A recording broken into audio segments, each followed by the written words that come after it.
Okay.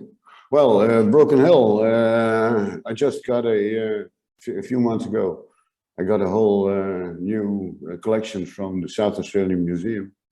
So I made a selection of that, and it's quite a lot. So I'm not sure if I'm going to make it in time, but we'll see how far we can get. First of all,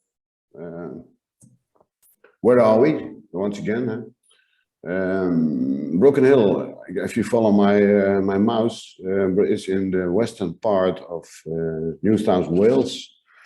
To get an idea of the vastness for the non-Australians among us, the distance from Melbourne down here up to Broken Hill is about 840 kilometers or 520 miles. And contrary to Iron Knob, that's here, that's what I told you about the last time. Iron Knob is just a very small village on the edge of a big hole, but Broken Hill is a real city, as you can see on the next slide. The difference with Iron Knob is, whereas Iron Knob is a hole in the ground is larger than the village itself, the mining activity around Broken Hill is more spread out. Come on. The mining activity around Broken Hill is more spread out. It's mostly on the south and the southeast part, and you see the mines here, this part of it. The city has about 21,000 inhabitants. It exists, in fact, since the discovery of silver ore on a Broken Hill. That's why it's called that way. In 1883. It's a very isolated place. The nearest larger town is about 500 kilometers away. And besides mining and tourism, there is another major economic factor. That's sheep farming. There are some 21 million sheep in the area.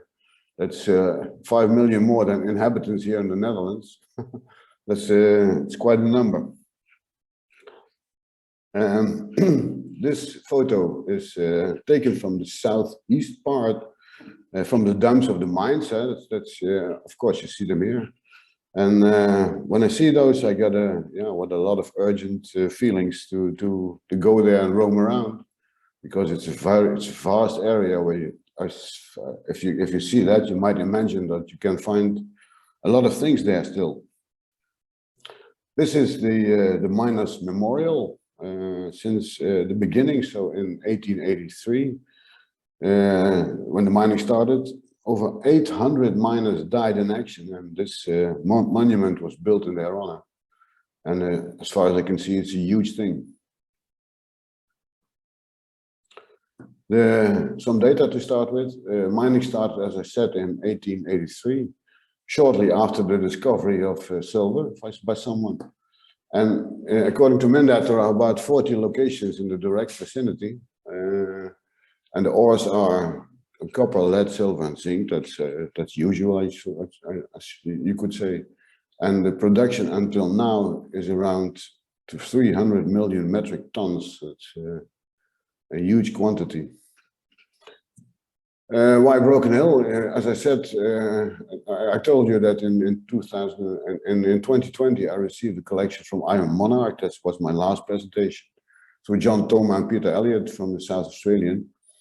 And by that time, Peter offered to assemble a collection from Broken Hill too. So that's what he did. And eventually, in October last year, I received a collection from some 200 Broken Hill specimens and 160 from other Australian sites. And I can tell you that was a birthday present, because it's and one of my appointments with Peter is that he's still gathering a lot of more stuff that's going to come. I hope, I don't know when, but it's still in the pen. So the acknowledgement is the same as always. Appreciated help by John Thoma and Peter Elliott. All specimens are analyzed. That's very important, of course. All photos by myself. And in some photos you can see, I printed some crystal drawings, and they come from smorf.nl. It's a website. If you don't know that, it's very helpful in describing and studying of crystal shapes. So I can only advise that. Right. The minerals, according to Mindat, there are 336 species valid, 25 type locality, and I have 8 of those. My own collection is about 190 pieces and 60 specimens in this presentation of 60 photos of 39 species. So, and then I have a dessert. If I still have some time, then I show you some fine specimens from the other Australian locations that I have. But that's it depends a little on how fast we can go. The locations, many labels have just the label of the name Broken Hill on it, so I don't know exactly where those come from. There are many mines in open cuts. There's a lot of names, as you can see here, but in itself, I don't think that's that's very interesting. The details, if you want to know them, are on my website. So I took another approach this time, and I used the Strunz classification to make an order in the things that I can show you. So if you do that, then you start with elements, and Mindat reports 9 different elements in Broken Hill. Antimony, bismuth, lead, graphite, nickel, and sulfur, of which I don't have anything. Then there is gold. I have a very tiny sample, but that's far too small to make a decent picture. And then there are the most abundant. It's copper and silver, of course. And this is the first native copper specimen. It's quite large. 10 millimeters is quite large, I think, and at least in my collection. As always, the chemical formula in the left corner and the field of view, just the large of the dimensions of the specimens in the right corner. This is a large piece of irregular buildup, and as far as I can see, it's oxidized a little. So I think that this one is much more like how you want them. In the real color of copper, quite shiny, not oxidized, and almost large enough for a showcase of thumbnails, because 12 millimeters high looks good. Silver comes in different habits, in tree-like structures like this one, also as dendritic structures, and very often as curls, and that's what you can see on the next slide. As you know, silver in its purest form is very shiny and much more in the color as you see in polished objects. But in open contact with air, it slowly turns black, and that's not because of oxygen in the air, with which silver does not react with oxygen, but because of sulfur compounds in the air, and that explains that the main secondary silver mineral is Ag2S, or silver sulfide, that's acanthite. And silver oxide, so Ag2O, that does exist, but as far as I know, not in nature, only as an artificial chemical compound in the form of a black powder for some use, I don't know which one. And you know, this thing looks like a pile of snakes.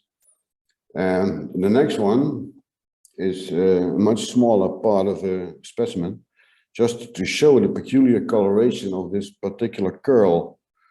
The phenomenon is called rainbow toning, and is the result of exposure to chemicals like sulfur, as I said, over a longer period of time, and especially in a warm and damp environment.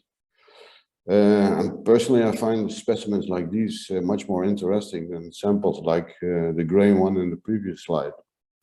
So this coloration makes it much more attractive, I think. Sulfides, as you might expect in such a huge metal mining environment, MinDOT lists a lot of sulfides, 63 different species to be precise, including, in this presentation you just see 4 of them, for the simple reason that I just don't have anymore. And the first one is acanthite, as said, is silver sulfide.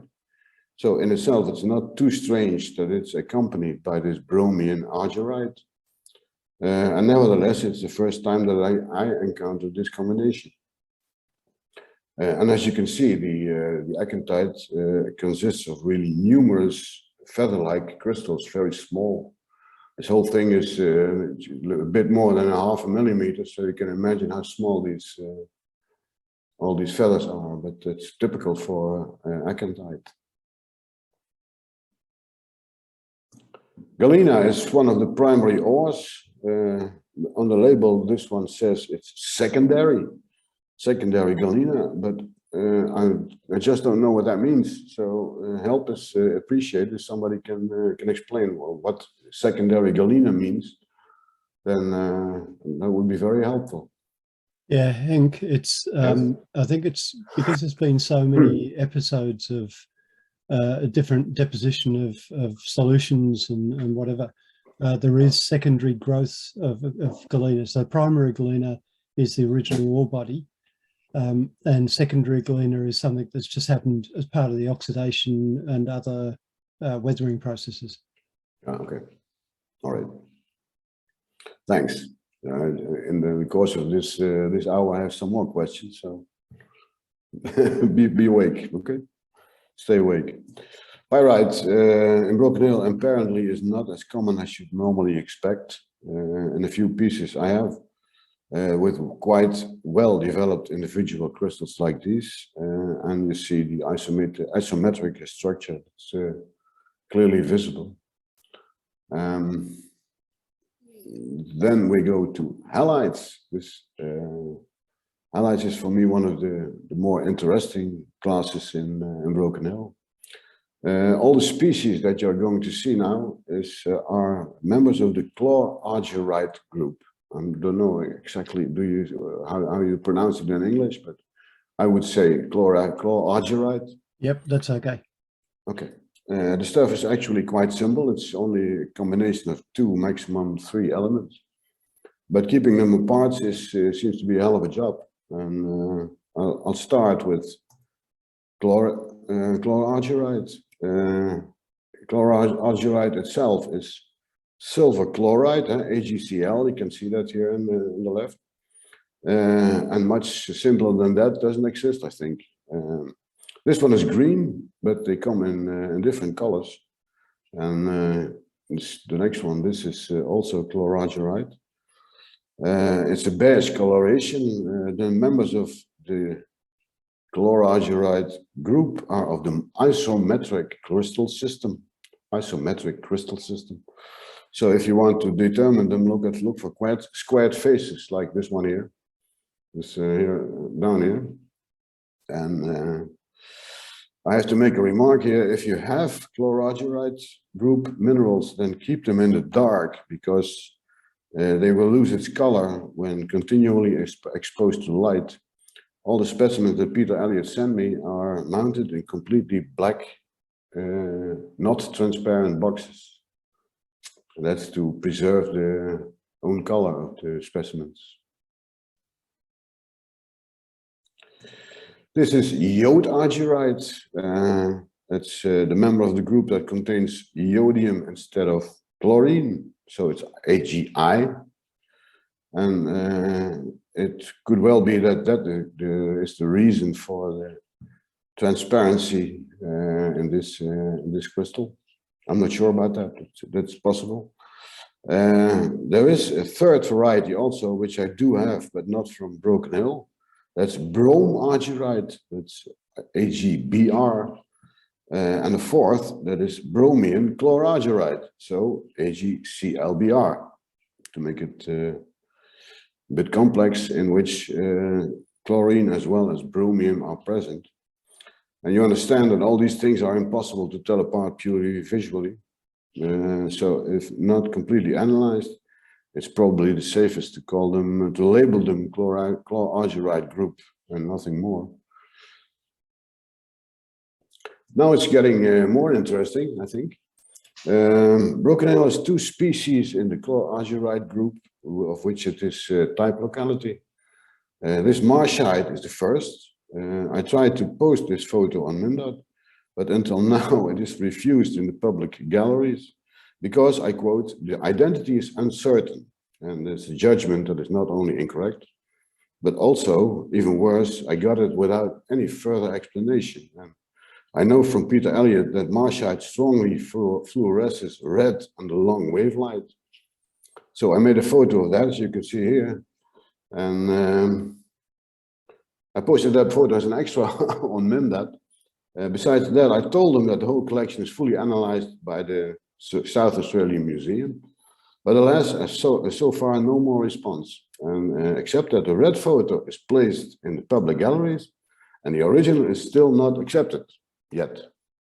That's quite annoying, I can tell you, but okay, at least I have a good marshite from the type locality. So this is a story in itself. The second type locality member of the chlorargyrite group is Meersite, and if I say that correctly, Meersite? Yes, that's correct. Okay, and it's a mere 0.2 millimeters wide. So the whole specimen is just 3 millimeters wide and mounted on a toothpick by the previous owner. And I just don't know how he or she did that. I'm still amazed that it survived the mounting, the packing, and the sending it to me. And me unpacking it and putting it in a Micromount box. And I can tell you that photographing it is a bit, it was the challenge of the day, because believe me, it's so small. But it surely was worth all the trouble. It's a very rare mineral from the type locality. And the triangular shape is characteristic, by the way. And now I have a short sidestep. I asked myself a question. Chemically, Meersite is somewhere between argyrite, that's silver iodide, and marshite is copper iodide. And as you see, look at the formula of Meersite, it's AgCuI. So it must be somewhere in between. And the question is, at which point becomes one of those two, argyrite or marshite, becomes Meersite? I tried to figure that out, and I have some information on it, which I don't fully understand, but it has apparently something to do with the division of these different elements. I have some information on it. If you want that, then just let me know. I can send you an article. But to me, this is very very hard to understand. Henk, I think iodide is hexagonal, whereas the others are cubical. That's right. Yeah, I know. But then again, it's even so that Cu atoms don't even fit in a argyrite. But how can they be combined in a mix then? I find that very hard to understand. Okay. Right. Then oxides. There are some 35 members of this class, some of which are very common, and some much rarer. And there are two type locality minerals also, and I'll show you those in a moment. Coronadite is widespread. It's in a lot of specimens of the various minerals that I have. Coronadite is the matrix mineral. Nevertheless, gladly this one is analyzed, because visually it could not only be coronadite, but just as well things like hollandite, cryptomelane, pyrolusite, or romaneshite even. There's one big difference, but you can't see that. All the things that all these minerals are manganese minerals, but coronadite is the only one that bears lead. So you can't see it, but that's one of the the distinctive features. This is a bit of an exception because coronadite is not the matrix, but it's grown on a basis of smithsonite. And also this one is impossible to name without proper analysis. This is cuprite. In your hand, this is quite a large specimen, 12 millimeters. Huh? In your hand, it's just dark, but the lighting that I use for making photos makes the red color much more prominent. And so in a case like this, the photography actually lets the specimen look better than the original, which is more of an exception than a rule. And what you see here is a buildup of numerous octahedral crystals upon each other. I see this here. So these are all loose crystals that have merged on each other. I think this is a very nice specimen, but I have a much better one from elsewhere in Australia, and I'll show you that by the end of this presentation.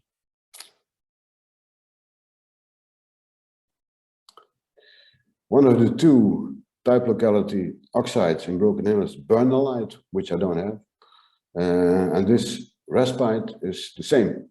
It's the second, I mean. And strangely enough, this is a member of the oxides class. And seeing the formula, I would expect it to be a member of the sulfates rather than oxides. And you could compare it, for instance, with wolfenite. Wolfenite is lead molybdate and MOO4. And raspite is lead tungstate, WO4. And both molybdates and tungstates are sulfate class 7. So I asked my friend Paul Mestrom, who is a chemist and who knows all about these things. And he told me a complicated story, which has to do with the different crystal structures, which matches wolfenite more to sulfates and raspite more to oxides. And here again, I have all the literature. I have an article on this reason why. So if you want to know, I can give you the description. The crystal on the photo, as you can see, has a darker top than the rest of the body, but don't ask me why, and I just don't know. And the crystal drawing makes it clear enough, I think. The next one is one that I have my doubts about. This is not from the collection from Peter Elliott, but I purchased it in a mineral fair in Belgium years ago. So I don't know whether or not it's analyzed, but the label says raspite, which I would never have guessed myself. The crystal shape as depicted here on the right gives me some confidence, but I'm really not sure. And the label says raspite, so I hope that's correct, but it's not analyzed. I haven't seen any that color at all, Henk. No. Maybe it's a Sulfite instead. It's Sulfite maybe, which is a dimorph. I don't know.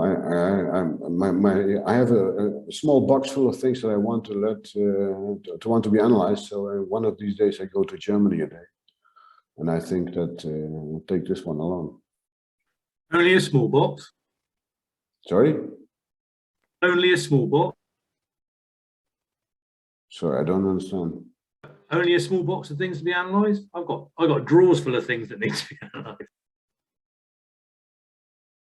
Oh. Okay. Yeah, go on.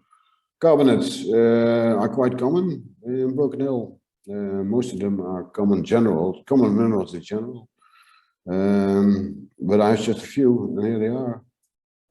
Azurite is abundant in all sorts and shapes. Luckily, they often show very well developed crystals in different habits, mostly when undamaged with sharp edges and good visible crystal faces. This is a clear sample, but the one on the next slide, I think it's more appealing to me. I posted this one on Facebook and it got more than 2,000 likes. And so apparently people seem to like it. And I think that's mostly the color, which makes it uncomparable to anything else. Though later on I'll show you another azurite, but that's which is my personal favorite. This is very hard, hardly recognizable, easy to confuse with a lot of other things. Sorry. And hard to make a decent picture of, but it's apparently brine youngite, and therefore a carbonate. And I have some brine youngites from Lavion in Greece too, and they are just as difficult to name as this one, and difficult to make decent pictures of. Cerussite is quite basic, so it's widespread in Broken Hill. What you see mostly are larger specimens in which the crystals are arranged in a grid, as you find them in most places. But at least this one is a bit less basic because it's a twin actually, and the drawing shows a single crystal here.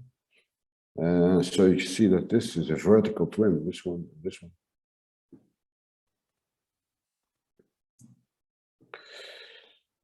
Rosacite on a bed of smithonite. In the formula you see that Cu and Zn, so copper and zinc, are both present. If there is more copper than zinc, it's called rosacite. If there is more zinc than copper, it's called zinc rosacite. But of course you can only determine that by analysis. Zinc rosacite is reported in Broken Hill too. This specimen is on smithonite, is from the Kintore open cut, but the next one is in a bed of quartz, and that comes from block 14 open cut, and that's the place where apparently most of the rosacites come from, as far as I can, as far as I know. Smithonite is mostly colorless. These crystals sit on coronadite with a yellow chlorargyrite here in the lower left area. This is another one, the rounded shape of the crystals and the banded growth lines, these things, make it quite easy to recognize this as smithonite. It's mostly colorless, but sometimes they are somewhat colored, like this greenish one, but you can also see them in a yellowish, more yellowish coloration. That concludes the carbonates. We can skip borates because there are none in Broken Hill. And in all of Australia, there are just a handful, among which this seamanite here from Iron Monarch that I showed you last time. But in Broken Hill, there are no borates. So we go on to sulfates, sulfates and sulfosols. There are 45 species in Broken Hill. Anglicite is relatively widespread and comes in different crystal shapes. The tips of the crystals up here, as you see, and in the growing down here are the feature that gives them away, especially to make the distinction with cerussite, which often accompanies anglicite and is also mostly colorless. This is a bit simpler shape of anglicite, the shape in which is very abundant in the Eifel in Germany, close to where I live. So the determination is relatively easy, also because anglicite almost always forms single standing crystals with clearly visible end faces. And this one is undeniable anglicite. You don't have to analyze that, you just see it. And the crystal is quite small, by the way. The third anglicite is much more complex. but also this is a textbook example and therefore relatively easy to recognize if you have the crystal shapes at hand, and you clearly can see what this part of it is the same as up here. Brochantite is copper sulfate, so it's highly understandable that's very abundant in the environment like Broken Hill. Like copper is one of the main ores. As I think I told you before in one of my previous talks, you can distinguish brochantite from malachite by looking at the end faces of the individual crystals. The top faces of brochantite are definitely darker green than the color along the C-axis, which is not the case in malachite. This is rare. This is a specimen with many crystals. That's what I want to say. But the total field of view is just 1 millimeter, so you can imagine how small the individual crystals are. Sorry.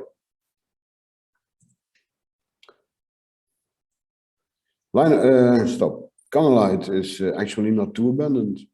It's always very small. It always forms tufts of blue needles. It can easily be confused with cyanotrichite that are also blue needles and also copper sulfate. A slight visual difference, at least in my experience, maybe is that carnallite forms more compacted tufts and cyanotrichite shows more spreading of the individual needles, which as usual might be a clue, but it's nothing more than that, of course. Then linerite is just as blue. Good specimen mostly form lath-like crystals, often in a radiated arrangement. And that is together with the slight color differences featured to make an educated distinction with azurite as the main species to confuse linerite with. And this is quite a rich specimen. Wulfenite, here we go again. Why wulfenite belongs to the sulfates and respite to the oxides is enigmatic to me. Luckily, wulfenite comes in gorgeous crystals in different color hues from yellow to orange to red, and in tabular crystals as well as in more blocky ones like this one. This is the only one I have from there.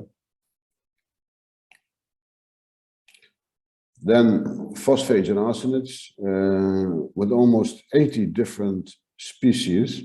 Phosphates and arsenate are the second largest class in Broken Hill after the silicates. And in the collection that I have, this class is the one that is most represented and also the most colorful. This is adamite, and it's quite different to what I am used to from the Greek mines in Lauriel. The coloration is a bit different than what I'm used to, and as well as the shape of the crystals. And where adamite in Greece is one of the most abundant, in Broken Hill is much rarer, so it seems. But in any case, much smaller. This whole thing is just 1 millimeter. So you see how small the crystals are.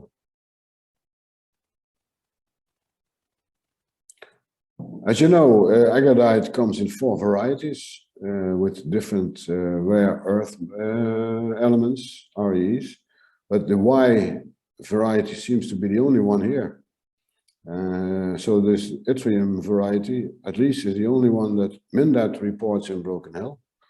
And the color of this one indeed exactly matches the color of the Lavion agadites Y that I have from Greece. But apparently this is the only of the 4 that occurs in Broken Hill. Baledonite, this color is too green, and in reality it's a little more bleak. Baledonite is one of those copper minerals that can easily be mistaken for other green copper minerals like coney calcite. So I'm glad that this one is analyzed, otherwise you would never know for sure. But this color is a photographic mistake from my side, I'm sorry. Baronite, as you know, can take quite some different color hues, from almost white to orange to even darker green, in which in Belgium it's called ferro baronite, by the way. The Mindad photos of Broken Hill baronites are all of this very light color, so it seems possible that this might be typical here. The darker green balls are not mentioned on the label that I got, but most likely I think this is chalcosiderite. I think that's my own guess.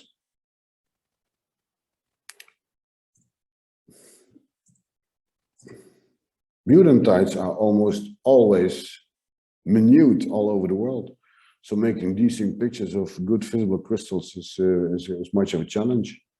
And in that respect, I'm very pleased with this one because it shows good, clear crystals that even show the basic structure as compared to the drawing that I didn't. Okay, I forgot the drawing apparently. But nevertheless, these are fine crystals. On site, I would never have guessed that this being something else than, for instance, aurichalcite. But in reality, it's birdshite, and I never heard of it. But it's super rare. It only occurs in Broken Hill, and only in block 14 open cut. So to be precise, which consequently is the type locality, and it's also super small, as you can see. The black shade on the left here, this thing, is the toothpick that the specimen is mounted on. So once again, it's amazing that it survived all the hazards into my basement. And the sprays, you just don't see it with the naked eye.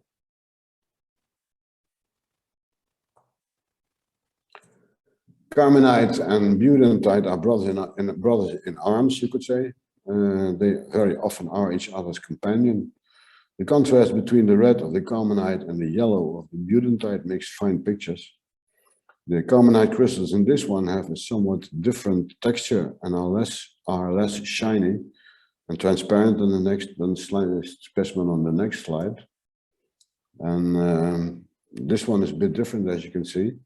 The Carbonates are more shiny and transparent than the one on the previous.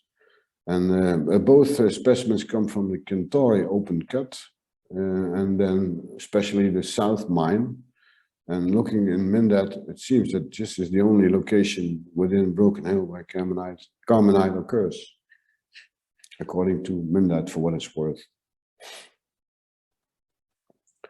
Halides is mostly so small that it's very hard to recognize, and I would never have succeeded at that if it weren't analyzed.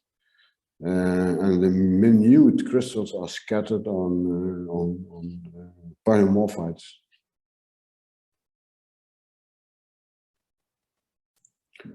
Morbiite is the orange stuff on the photo. The picture's not very clear. I tried several times, but for some reason I can't seem to get it any better.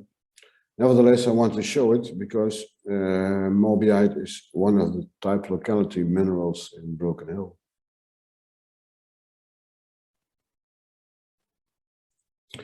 Mimetite, as you might expect, is one of the most abundant in an environment like this. I received a lot of mimetites. Here are just a few.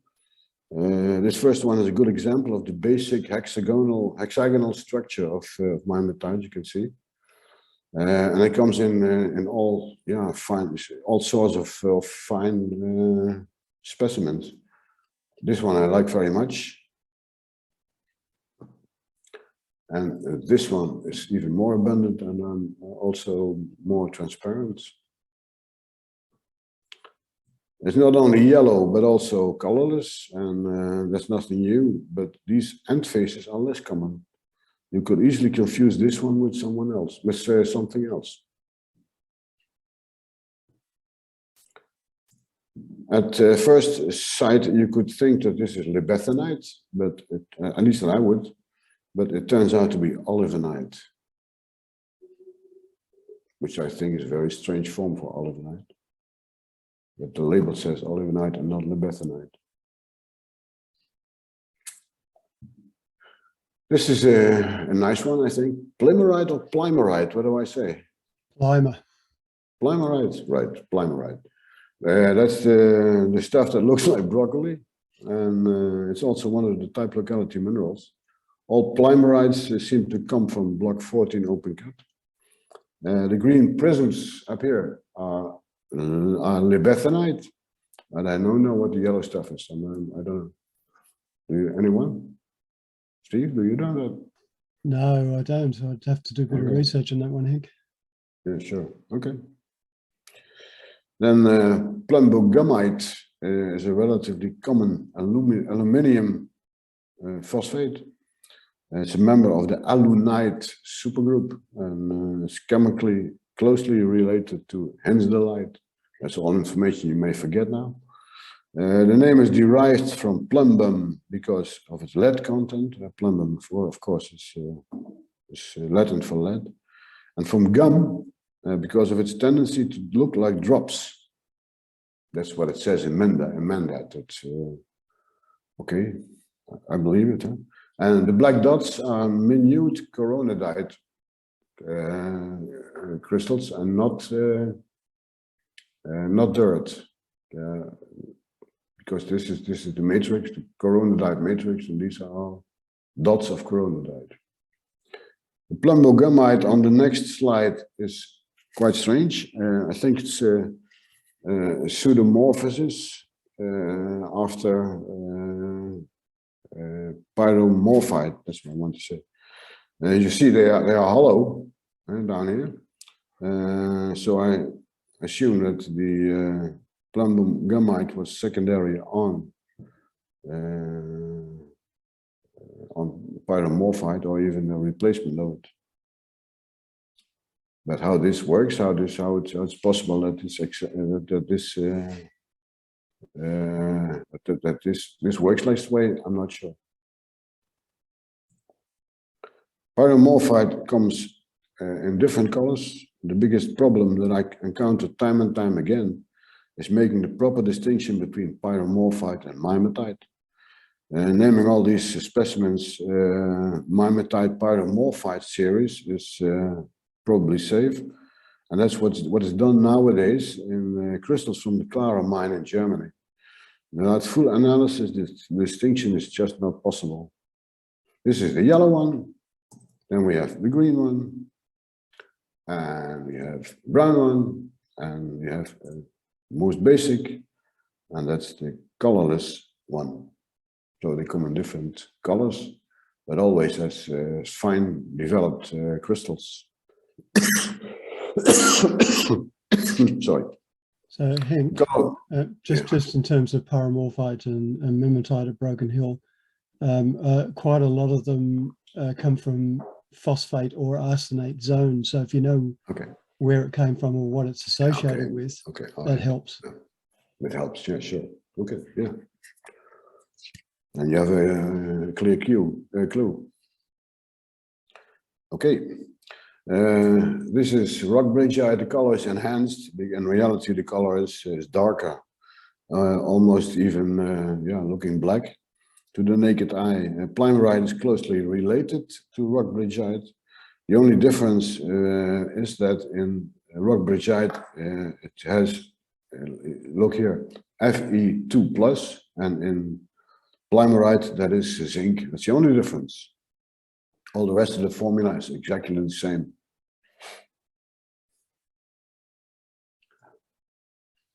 This is another confusing thing. Sampleite is an analogon of lavandulene. Lavandulene is the arsenate, where sampleite is a phosphate. And there's a third one, lemanskite, that is exactly the same as lavandulene, except for the water content. In lavandulene there's 5 H2O, just like sampleite. And in lemanskite there's 3 H2O. That's the only difference, but it's apparently then that makes it another mineral. So there are 3 things that are purely visual, without any possibility to tell them apart, if they look like the ones in this photo.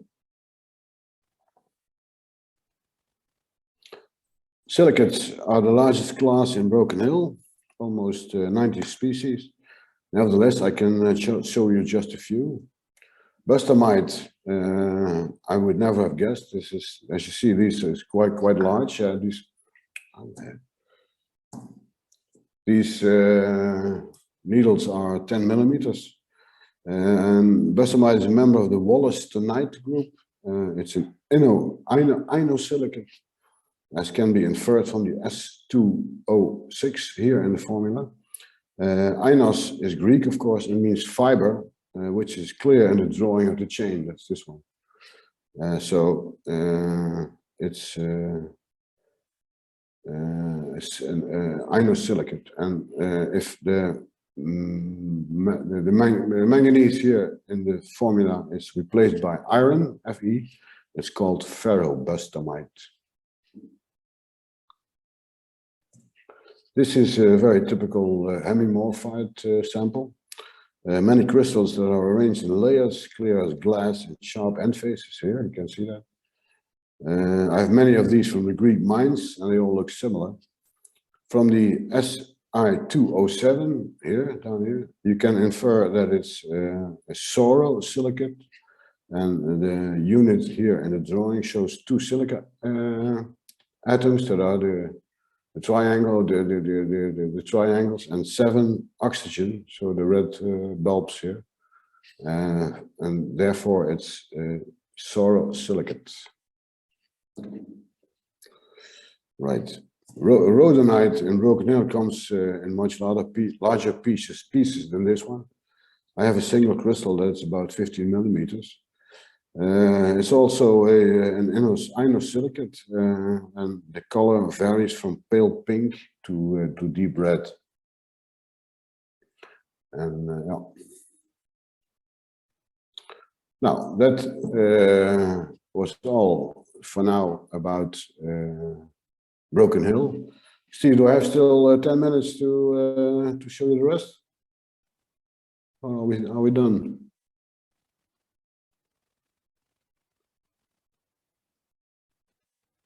Hello? Hello. Yeah, can I go on now? Sorry, I don't understand you. I don't hear you. You're muted. Can you hear me now? Yeah. Yeah, I'm not Okay, sure. yeah. I had a problem with the muting. No, go for it, Yeah, Henk. You've got time. Resume share, yeah, okay. Right, I go quite fast. I'll just show you some nice pictures. This is the azurite that I told you about. It's 0.4 crystal wide, 0.4 millimeters, and it's just floating, almost floating in thin air from the Daily Gorge in Flinders Ranges. Brokentite, yeah, it's an Australian sun, huh, Steve? And Konichalcite is more spiky than usual. I go fast now. I would have sworn that this to be Konichalcite, but John Thoma told me that it's analyzed as conubite, which I still find quite strange, because I have another visualization of conubite. This is by far the most spectacular cuprite that I have. There's 3 different habits in one sample. This one, this is an habit, and this is a habit. And don't ask me the names, but 3 different habits in one crystal, in one specimen. This is from the type locality, fully analyzed. Otherwise, you would never recognize it as descripinite. Decrespineite. Why? There's just only Y. There's no one. It's just Y. It's also type locality, I think. It's also. Sorry. Type locality. Type and only. Yeah. That's right. Yeah, I know. Yeah, sure. I didn't. Yeah, that's correct. This is erythrite from Mount Cobalt. I got this on a giveaway table during the symposium of the British Micromount Society, Martin, in 2019.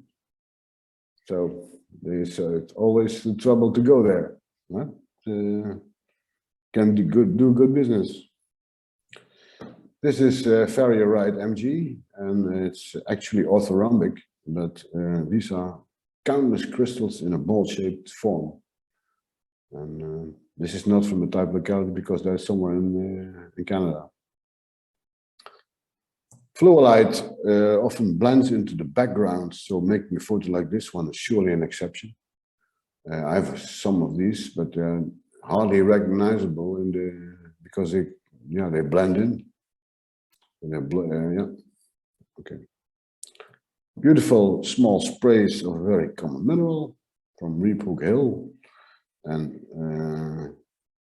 I'll show you something more from Reephook Hill in a moment. This is Carbonates. I would have thought it to be Strenzite because there's just a very small difference. In the chemical formula, there is a small difference, but this is something else than Strenzite. It's Carbonates. This is in this mine here in the Inkerman mine, as far as I can understand. This is a quite common companionship of two minerals. These two, this lebethanite and this is pseudomalachite. That often occurs there together, apparently. This is one of the finest malachites that I have. I haven't seen before in this way, but it looks like a wooden puzzle that you can pull out of each other in pieces. Minulite is this is from Tom's quarry in Kapunda, and the three most abundant minerals there are varisite, wavellite, and this minulite. All colorless, all water clear. So all you can do is compare the shapes and the end faces of the crystals. And then, even then, it's not too easy, I think. To make things worse, Henk, quite a few of the minerals there are pseudomorphs as well. Yeah. Okay. Yeah. There's no more fun for an amateur, huh? Okay, no, but these are nice things. This is bicolored pyromorphite from Tasmania. I've never seen it from anywhere else. It's the only one I have. I have this already for years and years, but I wanted to show it just because of peculiar coloration. So this is not from the collection of Peter Elliott. I already had this one, but well, to me it's quite strange. This is Skulzite. Skulzite is very abundant in Reephook Hill. And this thing is 0.5 millimeter high. It stands on a ledge. Stands on the ledge of parahopiite. Parahopiite that's almost always the matrix, and it's a miracle that it survived the numerous hazards between the find and my basement. Reephook is flooded with skulzites, mostly in a matrix, as I said, of parahopiite. That's for this one also. Wavellite in a very rich specimen from Tom's quarry again. The black dots are not dirt, but the end faces of just as many individual crystals. So this thing is it's 10 millimeters, so it's quite large.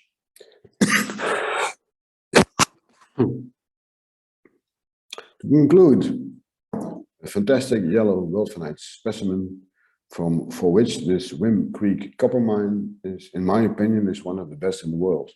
I have a few of those, and yeah, these are great. So to wrap it up in one statement, Australia is a fantastic country for mineral collectors. I have many more Australian specimens, many of which on my website, just thanks to two people, John Thoma and Peter Elliott. And hopefully I can visit them in person by the end of this year, because from next week on, we can enter Australia again. And the first thing on my bucket list is a 5 weeks road trip through South Australia and Tasmania. That's it for today. Thanks. Thank you. That was great. Okay. Very good. Excellent. Top share. Thanks. Very Hank. good. Very good. Excellent photos as always. Okay. Well, there are some that I'm not very satisfied about, but I still want to make them new. But oh, well. Henk, when you get your itinerary sorted out, let me know, because it could be that I might be able to meet you either in South Australia or Tasmania as well. So Okay. Well, our plan is to fly to Sydney, stay there for 3 days, and then fly to Hobart. Then spend 10 days in Tasmania, and I go to the Adelaide mine for 1 day. Yeah. Then I fly back to Melbourne, and I have some family living there, so I stay there for a few days also. And then through the Great Ocean Road. Coast, yeah, the Great Ocean Road up to Flinders Ranges. And then from there to Adelaide, and I have an appointment with Steve and John that I meet them there for just a day in the South Australian Museum. So probably that will be somewhere in the beginning of October, because that's the best time to be there. Yep. Yeah. That sounds good. If they let us in. Well, we're supposed to be opening up to everybody next week, I think. So. Yeah, from the 11th this month. Yeah. That's only 2 days away. Yeah, I know. All right. Well, do we have any questions of Henk? It was a very good session. Excellent. Very good. Thanks. Yeah, it's fun always. So I'm preparing a next one on Portugal for Rocinho and the Azores Islands. Oh. Very good. If you want I usually peek once a week on your website, Henk, so I don't miss anything. All these photos are on my website, of course. Yeah, sure. One thought that I had as we were going through is one session we might want to think of at some point in the future around how do you pronounce mineral names. In Dutch. Because depends on where in the world you come from, I think, really. Sure. Well, technically, there are certain names that are named after, say, a place or a person, and you should be pronouncing it that way. And linerite is one. Now, you say linerite, I think, Henk, but it's named after Linares in Spain. So there are things like that. Yeah, it's linerite. I reckon it'd be a good session. You can always turn on Minda and listen to Jolly and Rolf tell you what it is. No. Whatever you do, don't ask my advice. There is a guy who specializes in the names, the origin of names in minerals. And he has a page on Facebook somewhere. So yeah, coffee. Chris Stone, is it? Yeah, I don't know the name, but Coffee on BK or something. Stone. Yeah, something like Mineral that. names. It's called mineral names. There's a whole book on that with a pronunciation written underneath. Yeah. You don't want to hear Jolien say Dutch names in English, really. But one thing, We'll get into an argument about how to. If you try to pronounce the name of my website outside the Netherlands, nobody does that correct. That's one of the fun things. for Strunzite, Hugo Strunz always called himself Strunz. Strunz. Yeah, that's German. Yeah, sure. Strunz. Yes, he was German. Yeah. And Strunz is German. Strunzite. Yes. Strunz is German. Yeah. It was Hugo Strunz. We met him in Heidelberg a long time ago. Yeah, that must be a long time ago. Yes. Anyway, we might leave that for some point in the future. Any other questions? And if not, we'll close the session and see you all in 4 weeks' time. Okay. Very good. Fabulous. All Very right. good. Thank you. Worth getting. Bye-bye. Steve, See you guys. See you next time. Steve. Bye all.